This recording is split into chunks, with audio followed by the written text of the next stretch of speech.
పిత పుత్ర పవిత్రాత్మ నామమున ఆమేన్. ప్రభు మీతో ఉండునుగాక, మీ ఆత్మతోనూ ఉండునుగాక.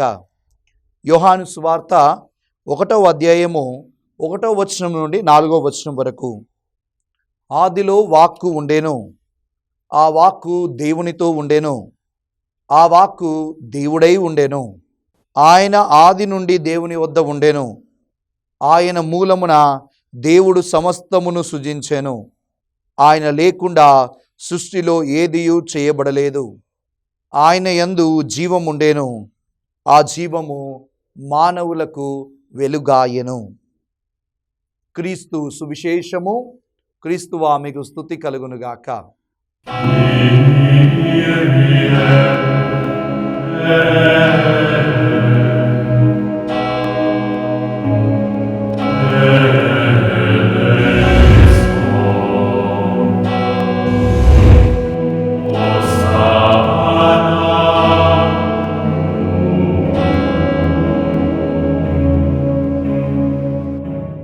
Praise the Lord, praise the Lord. Hallelujah, hallelujah. తండ్రి వందనం, తండ్రి స్తోత్రం. ఆత్మదేవా వందనం, ఆత్మదేవా స్తోత్రం. యేసు ప్రభువా వందనం, యేసు ప్రభువా స్తోత్రం. హల్లెలూయా, హల్లెలూయా, హల్లెలూయా. దివ్యవాణి వీక్షకులారా, ప్రియా సోదరి సోదరులారా, క్రీస్తు సందేశం అను ఆధ్యాత్మిక కార్యక్రమంకు స్వాగతం, సుస్వాగతం. ఈరోజు మనం ధ్యానించే అంశం ఆయనలో ఏముంది. జాన్ ఫెష్ అనే ఒక వ్యక్తి 1930వ సంవత్సరంలో ఫ్రాన్స్ దేశంలో జన్మించాడు.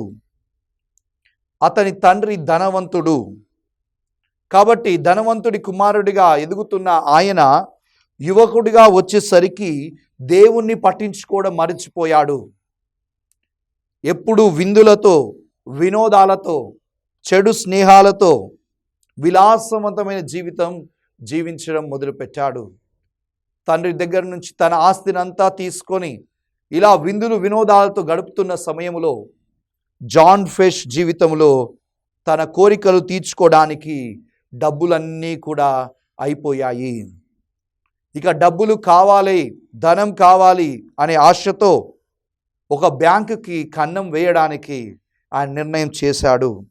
బ్యాంకును దోచుకోవడానికి ప్రయత్నం చేశాడు. ఆ ప్రయత్నంలో ఆయన దొంగతనం చేస్తున్న సమయంలో అక్కడకు పోలీసులు వచ్చి ఆయనను పట్టుకుంటారు. ఆ సమయంలో పోలీసులకి మరియు జాన్ ఫెష్కి మధ్య కాల్పులు జరగగా ఒక పోలీస్ అధికారి జాన్ ఫెష్ చేతిలో మరణించాడు. జాన్ ఫెష్ను పోలీసులు అరెస్ట్ చేసి జైల్లో పెట్టాడు. చూడండి, విలాసవంతమైన జీవితం, ధనంతో కూడిన జీవితం, ప్రభువును పట్టించుకొని జీవితం చివరికి ఎక్కడికి వెళ్ళిందంట? జైలుకు వెళ్ళింది, చెరసాలకు వెళ్ళింది. చెరసాలలో ఉన్న జాన్ ఫెష్ ఏడుస్తున్నాడు, నిరాశతో ఆయన జీవిస్తున్నాడు, భయంలో జీవిస్తున్నాడు. ఇలాంటి జాన్ ఫెష్ దగ్గరికి ఒక గురువు వచ్చాడంట.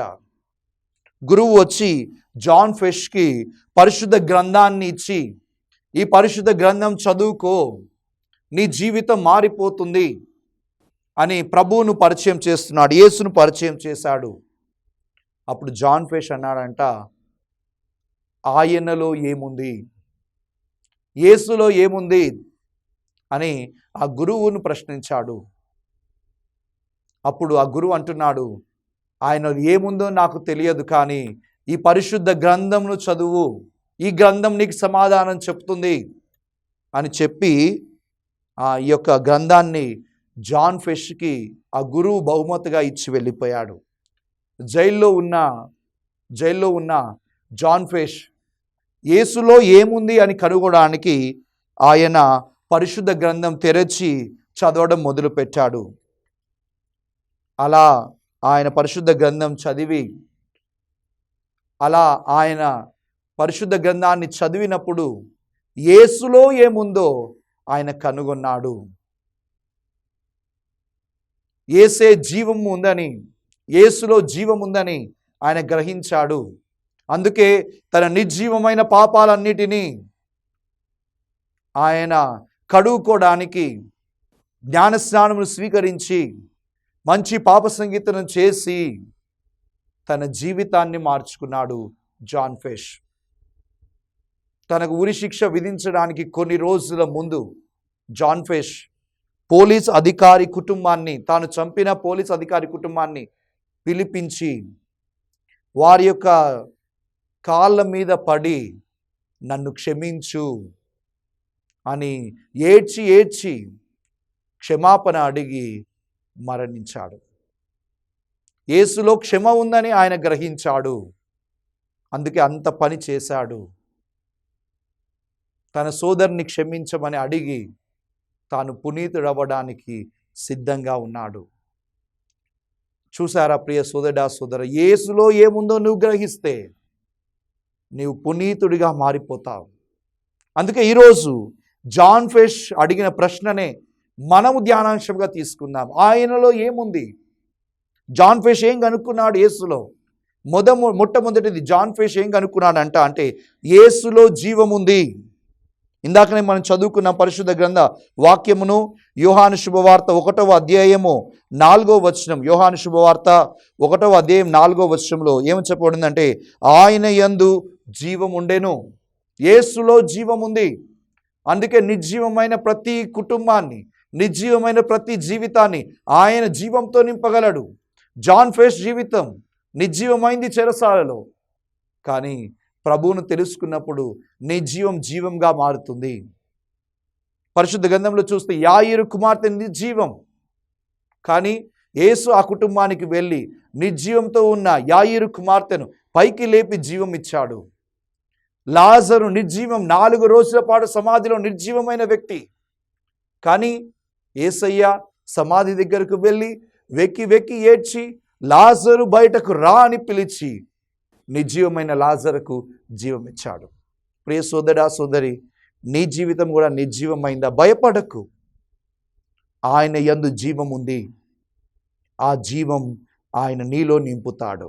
అందుకే ప్రభును ప్రార్థించు, జీవం ఇచ్చే దేవా యేసు నా కుటుంబానికి జీవం ఇవ్వు అని ప్రార్థించు. ఆయనలో ఏముంది అంటే జీవం ఉంది మొదటిది. రెండవది ఆయనలో ఏముంది? వెలుగు ఉంది. యోహాను శుభవార్త 8వ అధ్యాయం 12వ వచనం, నేనే లోకమునకు వెలుగు, ఎవడైనా నన్ను అనుసరించిన వాడిలో ఉన్న అంధకారము వెలుగుగా మారుతుంది అని ప్రభువు సెలవించాడు. నిజమే, జాన్ ఫిష్ జీవితంలో పాపం అనే అంధకారం, అజ్ఞానం అనే అంధకారం, దేవుడు తెలియదు, అజ్ఞానం అనే అంధకారం, ఈ అంధకారంలో నుండి వెలుగునిచ్చింది ఎవరు? ఇదిగో యేసు. కనుక మన అంధకారాన్ని ప్రభు తొలగిస్తాడు, మనకు వెలుగునిస్తాడు. ఆయనలో వెలుగు ఉంది. అందుకే యెషయా 9:2 ఏం చెప్తుందంటే ఇదిగో చీకటిలో నడుచు ప్రజలు గొప్ప వెలుగును, పెద్ద వెలుగును చూచిరి. ఆ వెలుగే యేసుక్రీస్తు ప్రభువు. నీవు చీకటిలో నడుస్తున్నావా? పాపంలో నడుస్తున్నావా? నీవు అజ్ఞానంలో నడుస్తున్నావా? ద్వేషంలో నడుస్తున్నావా? నిరాశలో నడుస్తున్నావా? డోంట్ వరీ, నీ చీకటిని యేసు వెలుగుగా మారుస్తాడు. కాబట్టి వెలుగై ఉన్న యేసా నాకు వెలుగునివ్వు అని ప్రార్థించు. మూడవది ఆయనలో ఏముంది?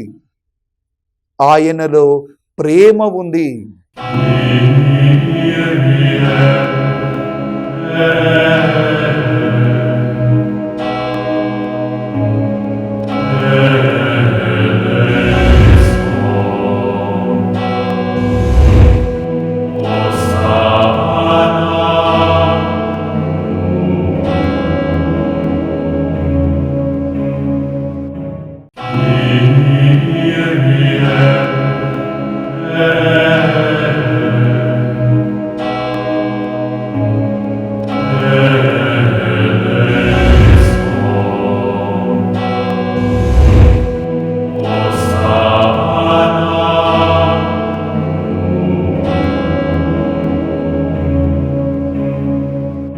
యోహాను రాసిన మొదటి లేఖ 4వ అధ్యాయం 8వ వచనము ఏమని చెప్పబడుతుందంటే దేవుడే ప్రేమ.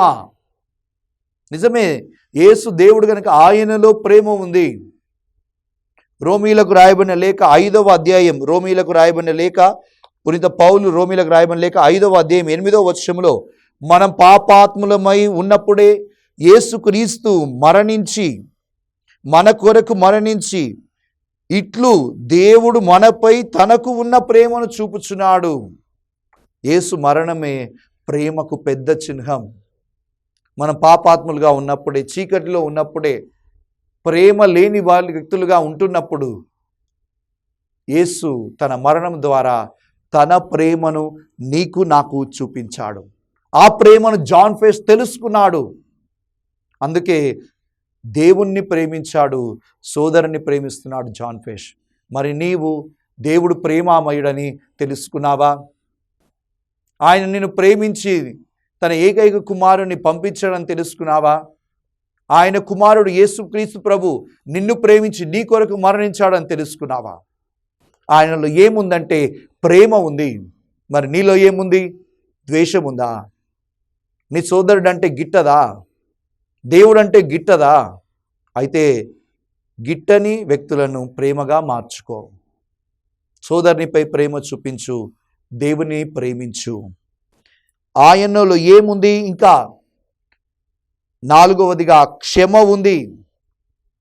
ఎఫెసీ పత్రిక 1వ అధ్యాయము 7వ వచనంలో, ఎఫెసీ పత్రిక 1వ అధ్యాయం 7వ వచనంలో, క్రీస్తు రక్తం వలన మనము విముక్తులమైతిమి, ఆయన కృపా ఐశ్వర్యములచే మన పాపములు క్షమించబడినవి. అంటే ఆయనలో ఏముందంటే క్షమ ఉంది. మన పాపం చేస్తే ద్వేషించాలి, కానీ ఆయన ద్వేషించలేదు. కానీ ఆయన నిన్ను క్షమిస్తున్నాడు. చూడండి, శిలువ మీద రాళ్ళు కొట్టిన వారిని, మాటలు అవహేళనగా మాట్లాడిన వారిని, శీలలు కొట్టిన వారిని, తలకు ముళ్ళ కిరీటం పెట్టిన వారిని, బల్లెముతో పొడిచిన వారిని ప్రభు అంటున్నారు. ఏమంటున్నారు? ప్రభువా, వీరేమి చేస్తున్నారో వీరికి తెలియదు, వీరిని క్షమించండి. యుద్ధాన్ని కోరుకోలేదు ప్రభువు, క్షమాపణ కోరుకున్నాడు. క్షమించమని దేవునికి ప్రార్థించాడు. అందుకే ఆయనలో ఏముంది? క్షమ ఉంది. మరి నిన్ను క్షమిస్తున్నాడని నువ్వు గుర్తిస్తున్నావా? జాన్ ఫేస్ గుర్తించాడు. అందుకే తాను తన పాపముల కొరకు క్షమాపణ దేవుని దగ్గర అడిగాడు. అదేవిధంగా తాను ఎవరి పట్ల అయితే పాపం చేశాడో ఆ వ్యక్తిని పిలుచుకొని, ఆ కుటుంబాన్ని పిలుచుకొని కాళ్ళ మీద పడి క్షమాపణ కోరాడు. కాబట్టి యేసయ్యలో క్షమాపణ ఉంది. ఆ క్షమాపణ కొరకు ప్రార్థించు, ఇతరులను నీవు క్షమించు. 5వది, యేసులో ఏముంది? శాంతి ఉంది. యోహాను శుభవార్త 14వ అధ్యాయం, యోహాను శుభవార్త 14వ అధ్యాయము 27వ వచనంలో ప్రభు అంటున్నాడు, శాంతిని మీకు అనుగ్రహించుచున్నాను, నా శాంతిని మీకు ఇచ్చుచున్నాను. మీ హృదయములను కలవరపడనీయకుడు, భయపడనీయకుడు. నిజమే, యేసు శాంతి దాత, శాంతిని ఇచ్చేవాడు. అందుకే అంటున్నాడు, శాంతిని మీకు ఇచ్చుచున్నాను. మళ్ళా నొక్కి చెప్తున్నాడు, మీకు అనుగ్రహించుచున్నాను. ఒక మాట 2 సార్లు చెప్పబడిందంటే అది ఖచ్చితంగా ఆయన ఇవ్వగలడు. నిశ్చయంగా చెప్తున్నాడు, శాంతినిచ్చే దేవుడను నేను. కాబట్టి మీ కుటుంబంలో శాంతి లేదా? అయితే దేవుణ్ణి ప్రార్థించు. యేసు శాంతి ప్రదాత, మా కుటుంబానికి శాంతిని దయచేయని చెప్పేసి ప్రార్థించు. జాన్ ఫేస్ యేసులో శాంతిని పొందుకున్నాడు. అందుకే యేసులో జ్ఞానస్నానం పొందుకొని తన హృదయంలో ఉన్న కలవర పాటను తొలగించుకొని శాంతితో నింపబడ్డాడు. ఇక చివరిగా వాక్యం ప్రసారము, యేసులో ఏము ఉంది అంటే పరిపూర్ణ జీవితం ఉంది. కొలసీలకు రాయబడిన లేఖ 2వ అధ్యాయం 10వ వచనములో మనం చూస్తున్నాం, ఆయన యందు మీకు పూర్ణ జీవితం ప్రసాదింపబడింది, సర్వ పాలనకు సర్వ అధికారమునకు యేసే శిరస్సు. అంటే యేసులో ఏముందంటే పరిపూర్ణ జీవితం, పరిపూర్ణ ఆశీర్వాదం. మోషే నుండి వచ్చేవి ప్రధాన ఆజ్ఞలు, కానీ యేసు నుండి వచ్చేవి పరిపూర్ణ ఆనందము, పరిపూర్ణ సంతోషము. యోహాను శుభవార్త 1వ అధ్యాయం 17వ వచనం చెప్తుంది, మోషే ద్వారా వసగబడినది ధర్మశాస్త్రము, కానీ యేసుక్రీస్తు ద్వారా వచ్చినవి కృపా సత్యములు, పరిపూర్ణ ఆశీర్వాదం. జాన్ ఫెష్ దీన్ని గమనించాడు, తెలుసుకున్నాడు. పరిపూర్ణ ఆశీర్వాదం కావాలని యేసును స్వీకరించాడు. మరి నీ జీవితంలో పరిపూర్ణ జీవితం నీకు కావాలా? అయితే నీకు యేసు అవసరమై ఉన్నాడు. యేసు నుండి కృపా సత్యములు కావాలా? ఆయనకు ప్రార్థన చేసి కృపా సత్యములను నీవు పొందుకో. కాబట్టి ఆయన యందు ఏమున్నది అంటే జీవముంది, ఆయన యందు ఏమున్నదంటే వెలుగు ఉంది, ఆయన యందు ఏమున్నదంటే ప్రేమ ఉంది, ఆయన యందు ఏముందంటే క్షమ ఉంది, ఆయన యందు ఏమున్నదంటే శాంతి ఉంది, ఆయన యందు ఏమున్నదంటే పరిపూర్ణ జీవితం ఉంది. ఇవన్నీ మనం పొందుకున్నప్పుడు పరలోకానికి అర్హులమవుతాం. అలాంటి కృపను దేవుడు మనందరికీ కూడా దయచేయాలని ప్రార్థన చేసుకుందాం. కళ్ళు మూసుకుందాం చేతులు జోడించి. నిర్జీవమైన మన జీవితాన్ని, చీకటి కలిగిన మన జీవితాన్ని, ప్రేమ లేని జీవితాన్ని, దయ లేని జీవితాన్ని, క్షమించే గుణం లేని జీవితాన్ని, శాంతి లేని మన కుటుంబాలను, పరిపూర్ణ ఆశీర్వాదాలు లేని కుటుంబాలను ప్రభువునకు సమర్పిస్తూ ప్రార్థన చేసుకుందాం. మహోన్నతుడా, సర్వశక్తిమంతుడా, జాన్ ఫెష్ని నీవు ఒక దొంగ నుండి, నీవు ఒక పాపము చేసిన వ్యక్తి నుండి ఒక పునీతునిగా ఎన్నుకోబోతున్నావు.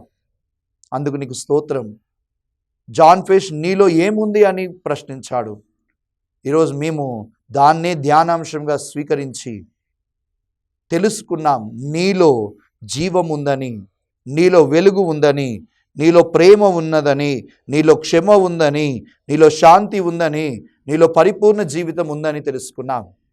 కనుక ప్రభువా, వీటన్నిటితో మమ్మల్ని నింపండి. నిర్జీవమైన కుటుంబాలు యేసు నామములో జీవం పొందుకుందురుగాక. నిర్జీవమైన కుటుంబాలలో జీవం వచ్చునుగాక. చీకటి కలిగిన జీవితాలు, చీకటి శక్తులతో పీడింపబడుతున్న జీవితాలు, కుటుంబాలు యేసు నామములో వెలుగుగా మారునుగాక. ద్వేషమున్న కుటుంబములలో యేసు నామములో ప్రేమ ఉండునుగాక. క్షమించలేని హృదయాలు యేసు నామములో క్షమించే హృదయాలుగా మారునుగాక. ఎవరెవరి మీదైతే కోపం ఉందో వారిని మీకు అర్పిస్తున్నాం ప్రభువా.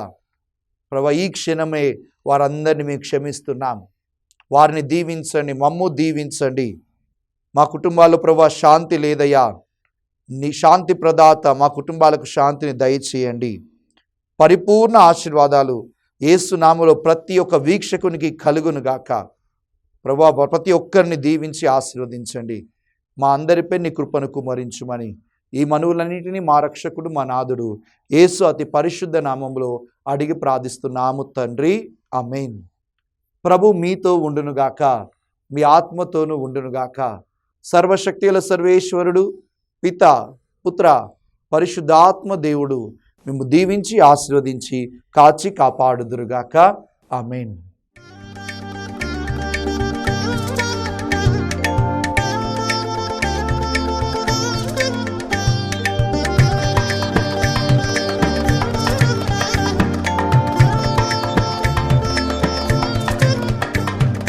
యేసయ్య నీ వాక్య